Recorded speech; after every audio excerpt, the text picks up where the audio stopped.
one way.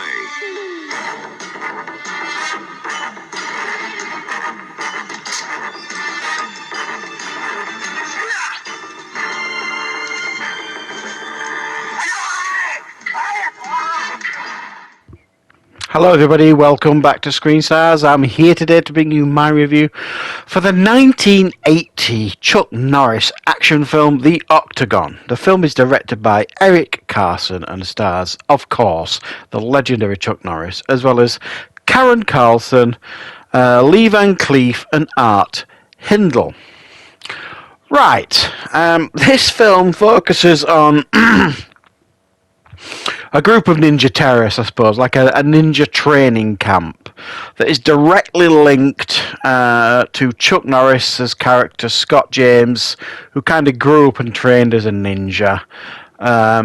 He is then kind of approached by some to kind of help them deal with these ninjas. He seems reluctant to do so until he has no choice but to get involved and put an end to this training camp of ninjas. Right, what are my thoughts on The Octagon? Well, about a year ago, something like that, I started reviewing a lot of Chuck Norris films. I've always been a fan of Chuck Norris, but I don't feel as though I've never had like a great level of knowledge at times about his movies. So I used to watch a lot of his when I was younger, but I haven't watched a lot of them for years, and some of them I've never seen at all. Some of Chuck Norris's. So I wanted to revisit a lot of his filmography, and I did a lot of reviews about this time last year for a few months. But there was still quite a few left on my watch list that I wanted to check out. And I'd have been inspired to start watching some more because I'm going to be doing a YouTube podcast with Carlos, Eastwood for Life fan, and the guys who do their podcast. I'm going to be joining them for like a Chuck Norris one that they're going to be doing at some point. I think it's in March. I might be wrong. I will obviously advertise that on the channel as and when I know for sure. So I thought, well, I need to check out some of these Chuck Norris films that I either A, don't remember, or B, not sure that I've seen. And this was certainly one of them, The Octagon. And after watching it, I'm fairly sure I'd never seen this one before. Or if I have, I've completely forgot. And I have to be really honest here, guys. Much as I like Chuck Norris, much as I like cheesy action films and 80s action films and some of those really terrible cheesy martial arts movies, I can't honestly say I'm keen on this one. I really am not. I don't know what the general consensus here is of fans towards this one. I don't imagine it is much of a favourite amongst the fans. I'd be very, very surprised anyway, because while at the very core of this film there is actually quite a simple premise, it's kind of made overly complex for no reason, almost like to fit as many characters in as they could. And then you've got Chuck Norris's character, who, for some reason, they took the choice to have him have a constant inner monologue in his head, where he's kind of whispering to himself. And it gets to the point where it's so grating, I felt like putting my fist through the screen. It really, really got on my nerves, and it didn't make any sense at all, other than to force feed the audience snippets of exposition, if you like, that the film just didn't need. The very concept is, that he grew up as a ninja. He had like a brother type of person who he grew up with, who, very typically went bad, was banished. Chuck Norris is the golden boy, and then, his brother sort of thing went on to kind of develop this ninja camp.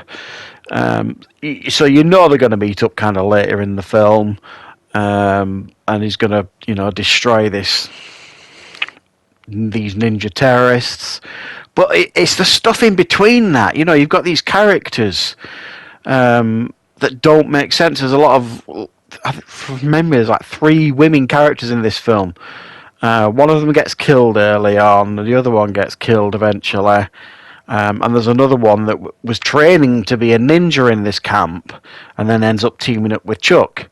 And it was almost like they didn't really know what to do with a lot of these characters. And then you've got Lee Van Cleef's character in this film, who I'm not really sure who he was and what he was doing.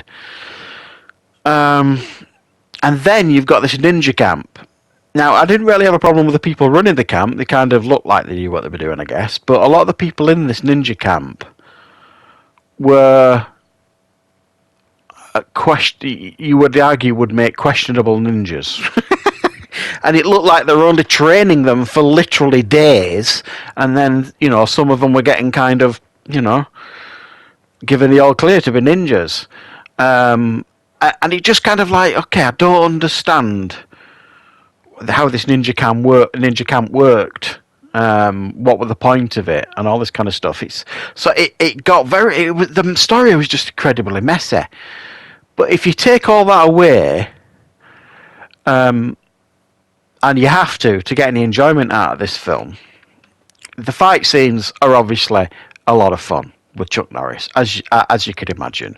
Unfortunately, there's not a great deal of them for 3/4 of the film. A lot of them is him kind of having conversations with different characters, an occasional fight here and there, and then when he gets to this ninja camp, you know, the action really kicks in, and there's some really nicely choreographed martial art moves and fights, and some great Chuck Norris stuff. But getting to that is a bit of a slog, and I'm not going to lie, I did find a lot of the film very, very frustrating. As Chuck Norris films go, this is definitely not one of my favourites.